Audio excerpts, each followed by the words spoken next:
ओम नमः शिवाय। श्रावण मास 6वां अध्याय।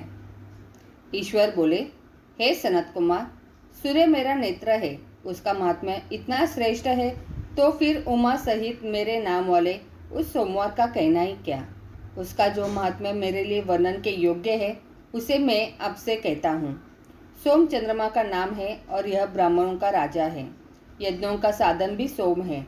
उस सोम के नाम के कारणों को आप सावधान होकर मुझसे सुनिए, क्योंकि यह वार मेरा ही स्वरूप है।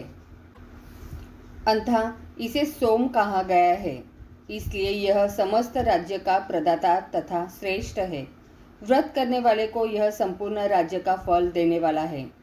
हे विप्र, उसकी विधि सुनिए। मैं आपको विस्तार पूर्वक बता रहा हूँ। 12 महीनों में सोमवार अत्यंत श्रेष्ठ है। उन मासों में यदि सोमवार व्रत करने में असमर्थ हो तो श्रावण मास में इसे अवश्य करना चाहिए। इस मास में इस व्रत को करके मनुष्य वर्ष भर के लिए व्रत का फल प्राप्त करता है। श्रावण में शुक्ल पक्ष के प्रथम सोमवार को यह संकल्प करे कि मैं विधिवत इस व्रत को करूँगा या करूँगी। शिवजी मुझ पर प्रसन्न हो। इस प्रकार चारों सोमवार के दिन, और यदि 5 हो जाए तो उसमें भी प्रातः काल यह संकल्प करें और रात्रि में शिवजी का पूजन करें। 16 उपचारों में सायंकाल में भी शिवजी की पूजा करें और एकाग्रचित होकर इस दिव्य कथा का श्रवण करें। हे सनत कुमार, इस सोमवार की कही जाने वाली विधि को अब मुझसे सुनिए। श्रावण मास के प्रथम सोमवार को इस श्रेष्ठ व्रत को प्रारंभ करें। मनुष्य को चाहिए कि अच्छी तरह स्नान करे के पवित्र होकर श्वेत वस्त्र धारण करे और काम, क्रोध, अहंकार, द्वेष, निंदा आदि का त्याग करके मालती, मल्लिका आदि श्वेत पुष्पों को लाए। इनके अतिरिक्त अन्य विविध पुष्पों से तथा अभिष्ट पूजनोपचारों के द्वारा त्र्यंबक इस मूल मंत्र से शिवजी की पूजा करें। उसके बाद कहे, मैं शव, भावनाश, महादेव, उग्र, उग्रनाथ, भाव, शशिमौली, रुद्र, नीलकंठ, शिव तथा भवहारी का ध्यान करता हूँ। इस प्रकार अपने विभव के अनुसार मनोहर उपचारों से देवेश शिव का विधिवत पूजन करें। जो इस व्रत को करता है उसके पुण्य फल को सुनिए। जो लोग सोमवार के दिन पार्वती सहित शिव की पूजा करते हैं, वे पुनरावृत्ति से रहित अक्षय लोक प्राप्त करते हैं। हे सनत कुमार, इस मास में नक्त व्रत से जो पुण्य प्राप्त होता है उसे मैं संक्षेप में कहता हूँ। देवताओं तथा दानवों से भी अभेद्य 7 जन्मों का अर्जित पाप नक्त भोजन से नष्ट हो जाता है, इसमें संदेह नहीं करना चाहिए। अथवा इस अत्युत्तम व्रत को उपास पूर्वक करें। इसे करने से पुत्र की इच्छा रखने वाला मनुष्य पुत्र प्राप्त करता है और धन चाहने वाला धन प्राप्त करता है। वह जिस जिस अभिष्ट की कामना करता है उसे पा जाता है। इस लोक में दीर्घकालिक वंचित सुखोपभोग को भोगकर अंत में श्रेष्ठ विमान पर आरूढ़ होकर वह रुद्रलोक में प्रतिष्ठा प्राप्त करता है। चित्त चंचल है, धन चंचल है और जीवन भी चंचल है, ऐसा समझकर प्रयत्न पूर्वक व्रत का उद्यापन करना चाहिए।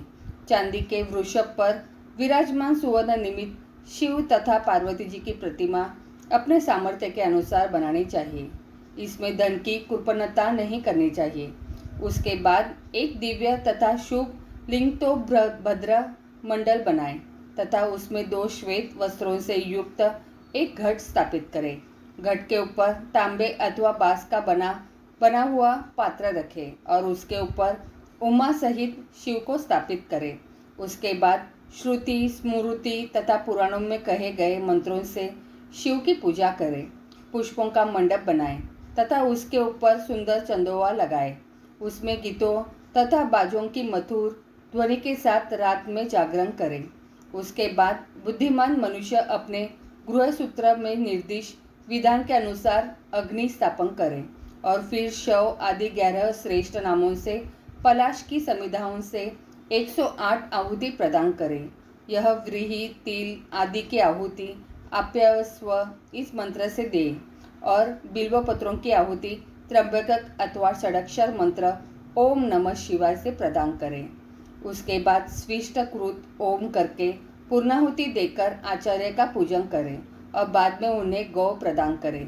उसके बाद 11 श्रेष्ठ ब्राह्मणों को भोजन कराए तथा उन्हें वंश पात्र सहित 11 घाट प्रदान करे। इसके बाद पूजित देवता को तथा देवता को अर्पित सभी सामग्री आचार्यों को दे और तत्पश्चात प्रार्थना करे, मेरा व्रत परिपूर्ण हो और शिवजी मुझ पर प्रसन्न हो। उसके बाद बंधुओं के साथ हर्षपूर्वक भोजन करे। इसी विधान से जो मनुष्य इस व्रत को करता है वह जिस जिस अभिलषित वस्तु की कामना करता है उसे प्राप्त कर लेता है और अंत में शिवलोक को प्राप्त होकर उस लोक में पूजित होता है। हे सनत कुमार, सर्वप्रथम श्री कृष्ण ने इस मंगलकारी सोमवार व्रत को किया था। श्रेष्ठ आस्तिक तथा धर्मपरायण राजाओं ने भी इस व्रत को किया था। जो इस व्रत का नित्य श्रवण करता है वह भी उस व्रत के करने का फल प्राप्त करता है। इस प्रकार श्री स्कंद पुराण के अंतर्गत ईश्वर सनत कुमार संवाद में श्रावण मास महात्म्य में सोमवार का व्रत कथन नामक 6ठा अध्याय पूर्ण हुआ। तो बोलो कमेंट में हर हर महादेव।